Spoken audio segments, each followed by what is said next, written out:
Hello? Hi. Are you coming to the happy hour? I need to vent. I'm still at the office. Oh my god, are you trying to be CEO or something? Yeah. You'll get there, but I'll see you at happy hour.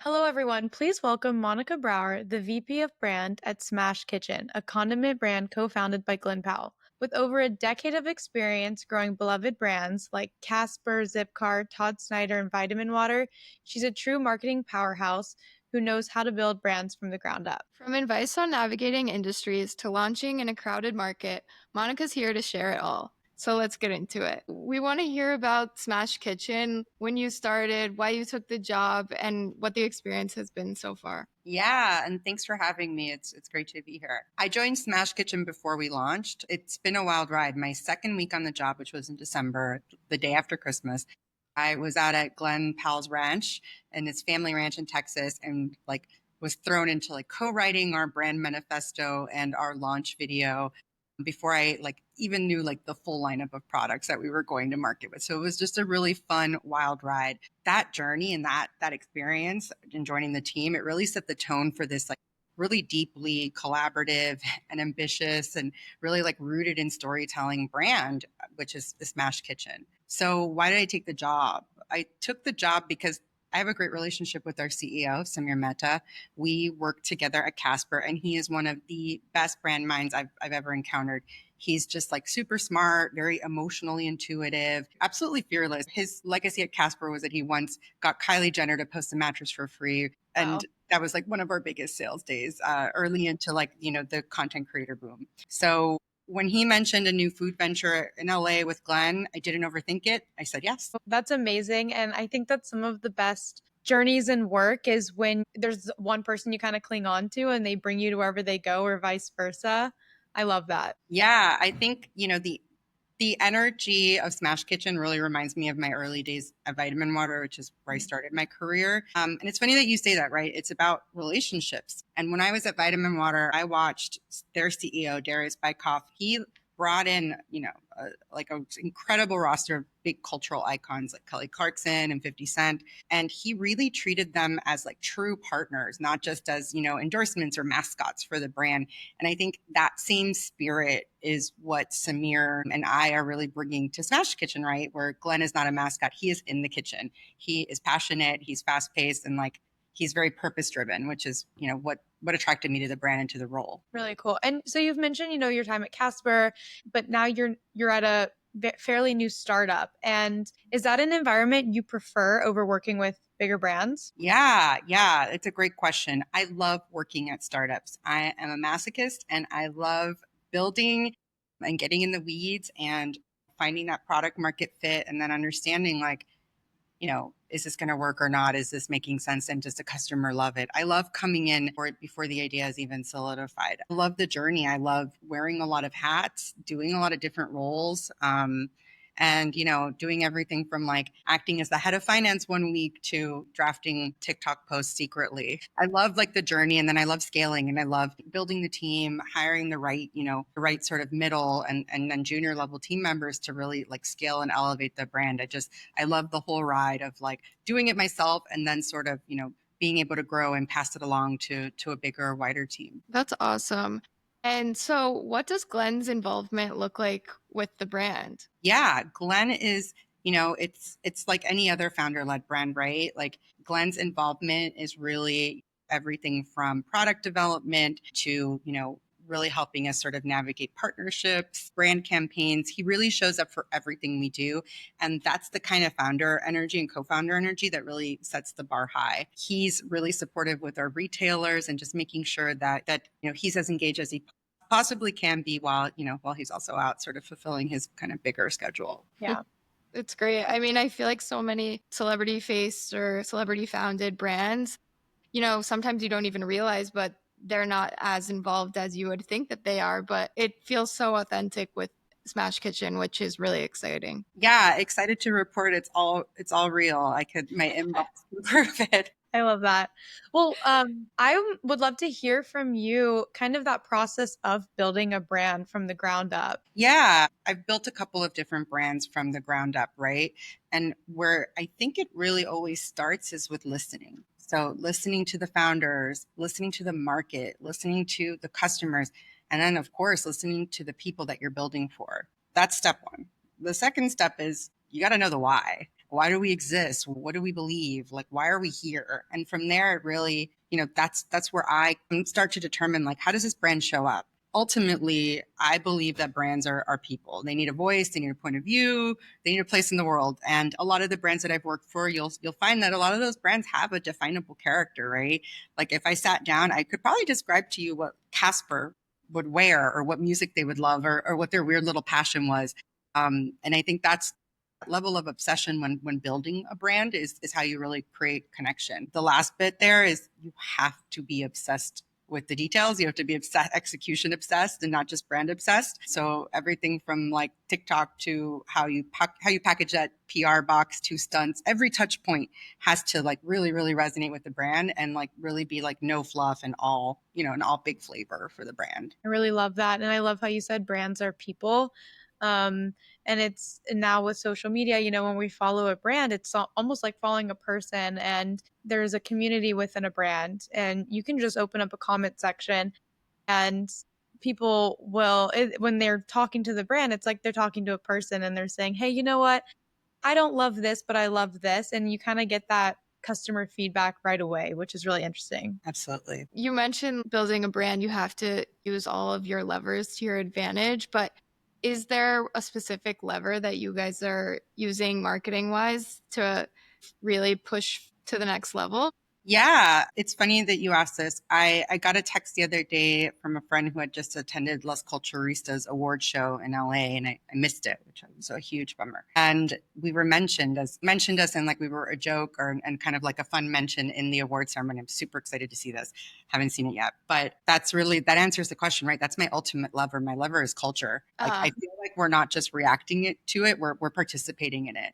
From like launching this like really fun, weird ASMR campaign with Glen to, just all of the sort of social engagements that we drive online on Instagram, on TikTok with fans of Glen, but also fans of the brand, et cetera. Everything we do, we build with earned media and with culture in mind.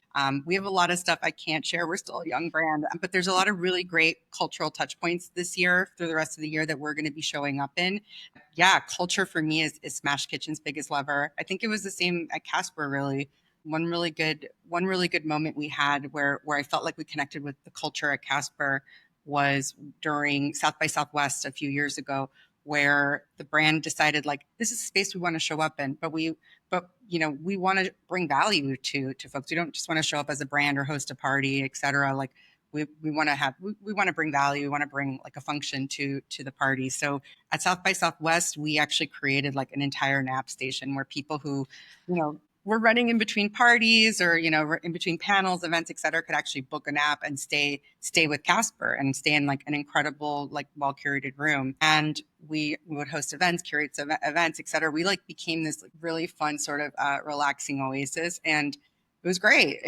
We listened to the culture. The culture was there. They were running around like crazy. Everyone's hungover. Everyone's tired. And we created a space for people to connect with the brand and also to take care of themselves. It was awesome. But I think our biggest lever, like I said, it's culture, and it's making sure that you have a team that has that instinct that knows what feels real, because it's like got to spark something in you or else it won't spark in anyone else. Totally. I love that. And I mean, it's hard to find those people to work with who get it, It is tough to find people who get it, but sort of dialing back to before, that's why these relationships are so important, right? The conversations where I was telling our team just the other day that they were dealing with kind of like a tricky partnership moment. And I said, and they were getting frustrated, and I told our marketing team, like, hey, be careful how you respond. I know you want to kind of shut the door here, but that person could be your boss in 2 years. So Yeah. really to preserve that relationship, but dialing that back to culture,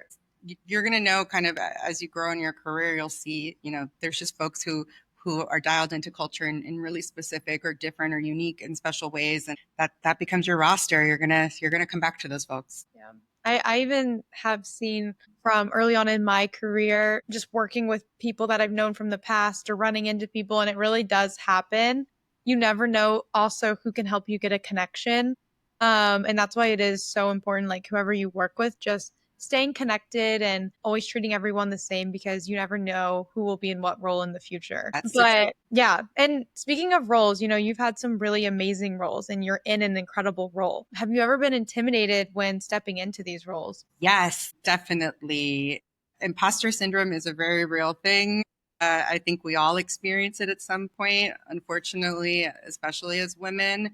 I've definitely come into roles where I felt like, I came in right away with imposter syndrome, but really how I overcame that was really through kind of, I mean, honestly, it was time and patience and understanding that, like, guess what? Like nobody knows really that much more than you. It's really just about how you navigate things, how you carry yourself, and how you continue to learn and grow, and being open to that. But sure, I've certainly been intimidated. I mean, at Vitaminwater, I was surrounded by some of the sharpest marketers in the game at that point, and it was my first real job. And I'd sit in meetings with people who had built global brands or were huge talent personas like, 50 Cent, et cetera. And my first instinct was to shrink and to disappear. But my mom used to always tell me, act like you belong and you will. And I, was super lucky to have two parents who had kind of been in the rat race and gave me a lot of great advice. And I did. I definitely acted like I belong. I spoke up more, and then I was able to contribute and stop feeling a little bit, a little intimidated stepping into a big role. That's some really great advice. It is true. I think confidence and just putting yourself out there is just so important. And once you do something, once you kind of rip the band-aid off and do that thing you were so scared to do, the next time it's so much easier. I've always thought about work in the sense of it's not that serious, it's not that deep, it's work. And, all that fear is just kind of inside of your head. And as soon as you just kind of take the leap and do something, you'll be a little bit amazed with what you're capable of and how much of it's really just putting yourself out there in confidence. That is the best advice I would give my younger self. Like, that, if I could get in that time machine, I would tell baby Monica, it is not that serious. We should not be losing sleep over that tweet or that, weird event you shouldn't have sponsored, or that strange campaign that didn't land the best way. Like, it's going to be okay. You're going to be fine. And people will forget about it the next day. There's so Yeah. much going on. There's so many brands. It doesn't matter.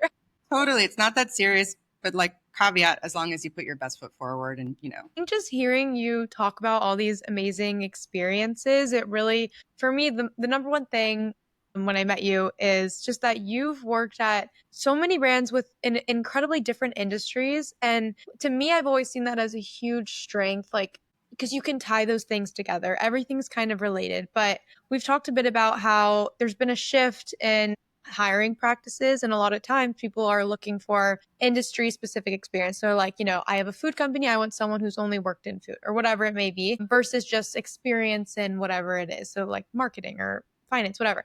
So what is your personal opinion on that? I think it's short-sighted. I think industry experience is obviously helpful, and it's what people are looking for right now when they're hiring, but it's not the full picture. I have hired incredible marketers who maybe never worked in food or CPG in my most recent food, CPG projects. And what I loved about them is that they brought new energy, new frameworks, and a ton of curiosity to every project. I think what matters more is, does the person know how to build? Do they know how to grow? Do they know how to manage a team? Do they know how to lead, cross-functional efforts? Do they know how to connect with people? That's, I think, what's really, really important, particularly for a marketer on a brand team. When I came back in-house, as I was a fractional CMO for the last couple of years, and coming back into Smash Kitchen, I, made a really conscious effort that I'm going to try to change it on the hiring side. I really want to make sure that we're looking at outsiders alongside industry vets to make sure that we've got fresh eyes on the mix. It's hard being someone who is younger in their career,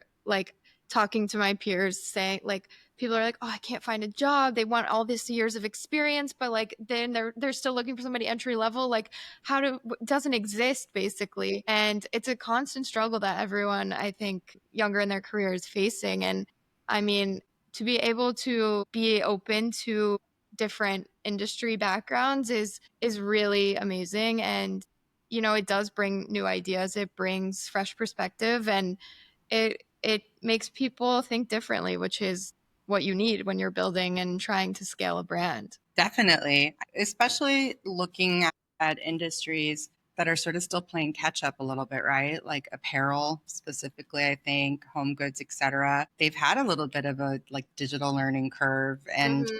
you know, would really benefit from looking outside of industry there, for example. Yeah, there's a huge benefit. Totally. And you mentioned, before you took on this role at Smash Kitchen, you helped some brands as like a fractional CMO. I feel like we've been hearing through the industry, and a lot of brands are hiring fractional CMOs in today's marketing landscape. What's your opinion on this model, and when do you think a brand knows it's the right time to hire a full-time CMO? Yeah, I mean, I think fractional CMOs are great for early stage brands. You get like all of that strategic horsepower, you get, all the strategy and sort of the shoulder to lean on without that full-time cost. So I think they're great, but at some point you need someone in the room every day and someone to execute the plan. I've seen companies hire a fractional person when they really need execution sometimes because like I said before, a playbook is awesome, but if someone can't execute or run the plays, honestly, every situation varies, right? Controversially, I even think there's some orgs that don't need a CMO, that maybe a head of brand or a head of growth role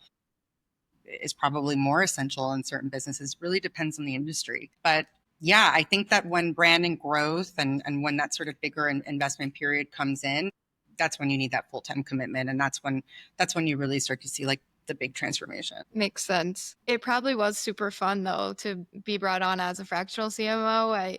I would imagine that it's a cool opportunity just to touch your hands in a lot of different brands and see what's working, what's not working, and kind of use that wherever you go next. Yeah, it was really interesting work doing either fractional CMO work or fractional head of brand, fractional marketing lead, etc. One project I was really excited about was working with Krispy Kreme. They were in the process of purchasing back a lot of their franchise businesses and were really looking for like field marketing and sort of traffic driving strategies for their retail footprint. And it was just so fun to kind of like, get inside this huge organization, and, without this incredible legacy and kind of see how they went to market. And then also really fun to work with tiny brands. I've supported a bunch of different like functional sodas and beverages. Like did sort of advising work with Recess for like when they were coming into launch, et cetera. And it's just been super fun watching these brands sort of grow and scale. You feel sort of like a proud mom sometimes, like, look at them, they're all grown up now. This is so exciting. But also really, really cool to be at huge brands like Krispy Kreme where they have incredible leadership and, but are willing to, sort of learn and grow and bring in outsiders like me. Totally. How have your goals for your career evolved over time? Yeah, I thought about this a lot. I thought this was a really, really good question.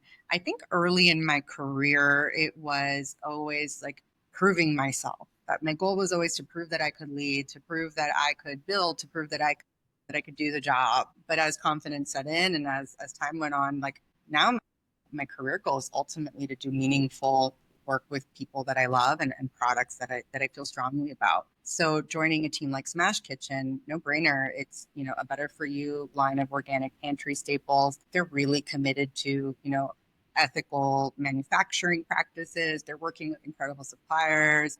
At the end of the day, like where I want to be is really at the forefront of building these brands that, and helping them be a little more responsible in the world. I also gravitate a lot to turning points, right? So I love when a brand has hit a turning point or when an industry, for example, has.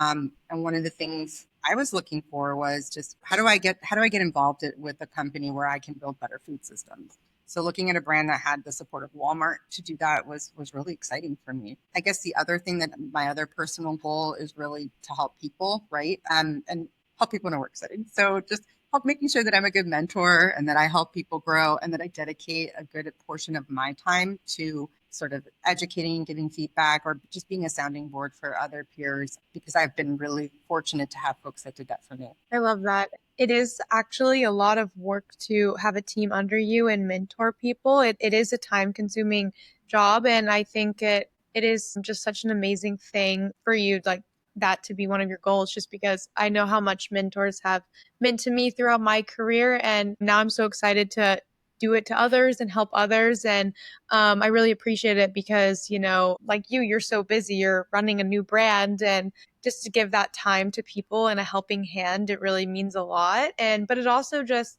it always is going to help out in some way. And it's always going to just make the environment of a company better. So I love that. It's great. And I feel like when you're younger and you want to like make that mentor connection with somebody who's, more experienced in the field or just in life, don't be afraid to just ask for help. Everyone wants to pay it forward. And I think that's something so important that somebody once told me, because I was like, oh, I don't know, like they're too busy or they have too much going on. They're not going to want to help me. But like everyone will totally be down to help. Oh gosh, if you just take those like 30 minutes that you're going to be doom scrolling and give it back to Yeah.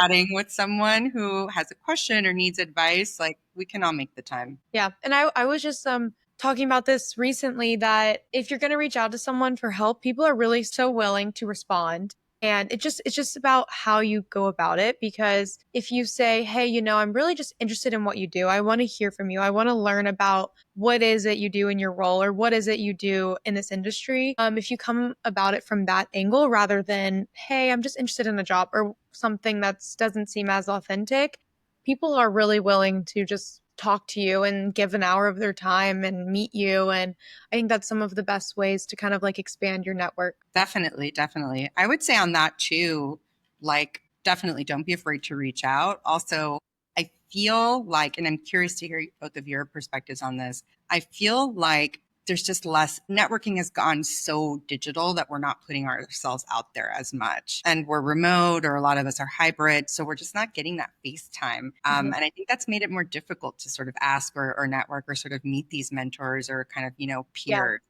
Has that been your experience? I think about when I first moved to New York, I was so ambitious and I would reach out to so many people because I was like, oh my gosh, like I'm here, I'm in New York. There's everyone I ever dreamed of meeting is probably around somewhere in New York or comes to New York. And I was like just DMing people or messaging people. And I think what happened is just getting into a job and becoming really busy, I kind of forgot about that. I have a network that I could kind of reach out to. And I realize that people aren't doing that as much. And I don't know, it's probably because of digital, everyone's just behind a computer these days, or I really don't, like, maybe people's mindset is, oh, it's so easy to connect. So they almost forget because we're just scrolling and on LinkedIn and everything every day. But I recently was telling some of my friends, I was like, don't forget, like when you're in a big city or you're somewhere, just you can reach out to whoever, and it's the world is your oyster. And I there's not as many networking like events. They're more like you have to buy a ticket or whatever. And I think that's made it a little bit hard. And Izzy and I have actually talked about this a lot because we've seen that as a potential for the community with You'll Get There. Like um kind of helping young, ambitious people who are interested in meeting people or starting their careers. But I definitely think it's not as prominent anymore. Yeah, I remember right before COVID, Baba from Ceremonia had been hosting these dinners and bringing people together. And I thought that was so fun. I hope people can start doing more of that again. I think it's really powerful, especially like glass of wine, unfiltered conversation. Just a great opportunity to chat with peers, and super cool that you guys are thinking of putting them together. Sign me up. Yeah, no, we would love that. I mean, we're always talking about like we need to host an event. Who can we co-host it with to, Yeah. kind of kick it off, get it going. But I mean, it is like always a struggle there. I think after COVID, it probably slowed down a lot. And this podcast, Madeline and I were talking about it. This is such a great thing for us to do just to network. Yeah. Like we're getting to talk to people like you, Monica, who we would have never been able to talk to without this platform, which is amazing. And it's so funny. A lot of people we've been talking to lately have been like, oh, you guys did the Pickle Girls. Like we love the Pickle Girls. So, you never know who that one person is that's going to kind of connect all the dots for you. Yeah. You really don't. You really don't. Yeah. No, so true. It's been amazing just to connect with people. And honestly, I think podcasts, they're really just taking off from a professional standpoint, and it has become a great like networking tool. And also it helps you kind of build your confidence with speaking. And that's when I tell people, I'm like, oh, because a lot of people say they want to do a podcast. I'm like, you really should just start or try, because even if it's not something you want to put out into the world, it helps you kind of just gain confidence in speaking and forming opinions and things like that, which is really great. So yeah, I know you kind of touched on earlier one thing that you would have told your younger self, but is there anything else that comes to mind of just something that would have helped you out in your career, or if you could go back in time? Yeah. Well, we were chatting about it earlier, but a big one is all feedback is not truth. I would tell myself that. I would say learn the difference between like what criticism is and what insight is. Uh, Also, like, remember that the people, I guess I would also tell myself, remember that the people that are the most successful are the ones that will raise their hands and say, wait a minute, this isn't working, but who follow that with like, and here's how we can fix it. I think I would definitely go back. I had a colleague really early on who, I was working a brand event in Florida, and I forget something went wrong at the brand event. And I went up and sort of in a panic told our VP of sales, like, hey, this XYZ is not working or it's broken. And he said, don't tell me like what's wrong. Tell me how you're going to fix it. I don't care. And it was a little aggressive, but it like absolutely stuck with me forever. And it was just like one of the most valuable lessons I ever learned. That's super valuable. That's great. I love the part about learn the difference between criticism and insight. Yeah. I mean, I think I think that is something, and we keep going back to this, but like that comes with confidence, right? Where, Totally. you know, there's opinion and there's criticism and there's insight. Know the difference. Sometimes you're going to have a manager who may not actually deliver the best feedback, and you need to be self-aware. You kind of need to audit yourself a bit too here when that feedback comes in, to make sure you can differentiate between that. Totally. And, I think part of growing in your career is learning to be okay with the feedback and just moving on and saying, okay, if they didn't like my idea, whatever, I'm going to give them something else that they're going to like. And that comes with confidence. And you definitely learn that as you go on. Definitely. But you know what? Like, there's always going to be that little, like, tiny bit of imposter syndrome, and that's okay, because the crazy thing about what all of us do here is like it evolves and it changes. The landscape is completely different every couple of years, and the advice to my current self is you don't know everything. Like, listen and learn. There's still plenty. You're going to need to keep doing that in order to be the best you can. Yeah, I've had someone tell me you're always learning. It doesn't matter where you are in your career, like you're always learning. And that really stuck with me. So we love to kind of end it out on this question. What's your personal formula for success? Yes. My personal formula for success is it's a combination of, it's definitely guts plus generosity equals greatness. I think, taking those like calculated risks and being unafraid to be bold or to innovate, but always being gracious and generous along the way. That's my formula to success. Always giving back, but taking risks and pushing the envelope a little bit. I think that's what makes me me. It's amazing. I love it. I love that. Thank you so much, Monica. Thank you.